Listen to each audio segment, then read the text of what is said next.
Sir আপনার কি মনে হয় এটিকে আসলে এই ছড়ানো আমরা বন্ধ করতে পারি কিনা, বা এটি কি ক্রমান্বয়ে বাড়ছে কিনা, বা কি হতে পারে সম্যক ধারণা যদি দিতেন। এটা খুব সহজ একটা সমীকরণ বলি, এটা খেজুরের রস থেকে হচ্ছে, কাঁচা খেজুরের রস।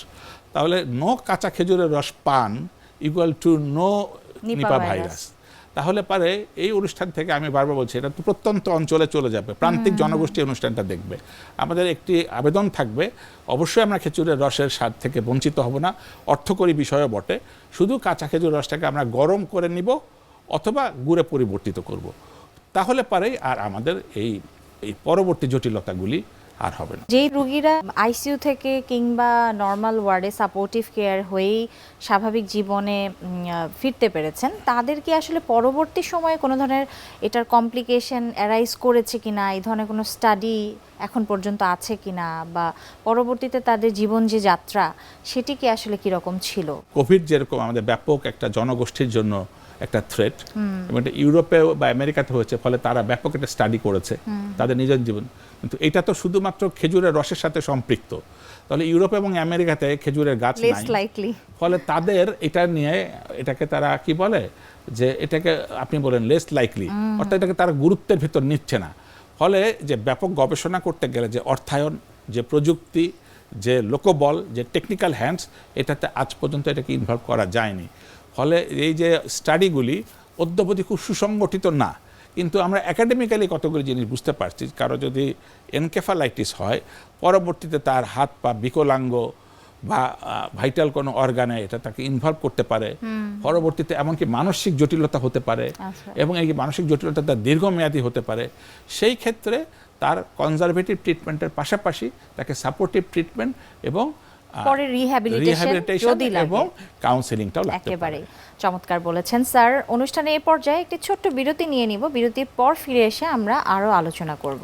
প্রিয় দর্শক, দেখছেন স্বাস্থ্য প্রতিদিন। অনুষ্ঠানে এই পর্যায়ে নিচ্ছি ছোট্ট একটি বিরতি, আমাদের সঙ্গেই থাকুন।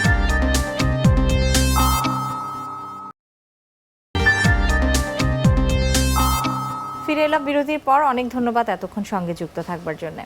স্যার, নিপা ভাইরাস কোনো স্পেসিফিক ট্রিটমেন্ট আসলে এখন পর্যন্ত কেন সম্ভব হয়নি? কোভিডের আমরা ভ্যাকসিন পর্যন্ত পেয়ে গিয়েছি, তো নিপা ভাইরাস নিয়ে আসলে আমরা কেন কিছু করতে পারছি না? আমরা বলতে চাইছি যে এটা ভাইরাস। অণুজীব সম্বন্ধে একটু ধারণা খুবই প্রাসঙ্গিক। অণুজীব অনেক রকম হয়, একটা মূলত যেটা আমাদের দৈনন্দিন ইনফেকশন হয় সেটা হচ্ছে ব্যাকটেরিয়া, আর একটা ভাইরাস, আরও অনেকগুলি আছে, সেগুলি প্রাসঙ্গিক না। ব্যাকটেরিয়াকে যদি অ্যাড্রেস করে তাকে নির্মূল করতে চাই, ধরা যাক ইউরিন ট্র্যাক ইনফেকশন, মূত্রথলিতে ইনফেকশন, এটা আমাদের খুবই কমন। বাচ্চাদের রেসপিরেটরি শ্বাস প্রশ্বাসের ইনফেকশন, এটি কমন। Pneumonia common. এগুলি মূলত ব্যাকটেরিয়া জনিত অসুখ। তাহলে যদি ব্যাকটেরিয়া জনিত অসুখ হয়, ব্যাকটেরিয়ার বিরুদ্ধে অ্যান্টিবায়োটিক, এই শব্দটি আমাদের ব্যাপক পরিচিত, অ্যান্টিবায়োটিক দিলে চমৎকার কাজ করবে, এবং ধরা যাক 7 দিন বা 5 দিন বা যেটা যেরকম আছে সেটা ভালো হয়ে যাবে। সম্প্রতিকাল টাইফয়েড নিয়ে আলোচনা হচ্ছে, টাইফয়েডও আমাদের কিউরেবল ডিজিজ।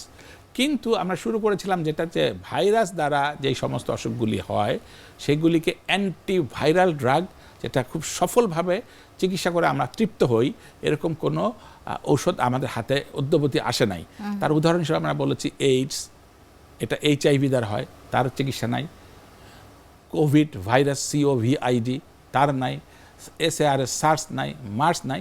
এমনকি দৈনন্দিন জীবনে যে 7 দিনের যে ফ্লু হয়, ইনফ্লুয়েঞ্জা হয়, আমরা তো এই কথাটা বলি যে মেডিসিন খেলে 7 ডেজ, না খেলে 7 দিন। অর্থাৎ তো লাইফ স্প্যান 7 দিন, ওই 7 দিন সে থাকবেই।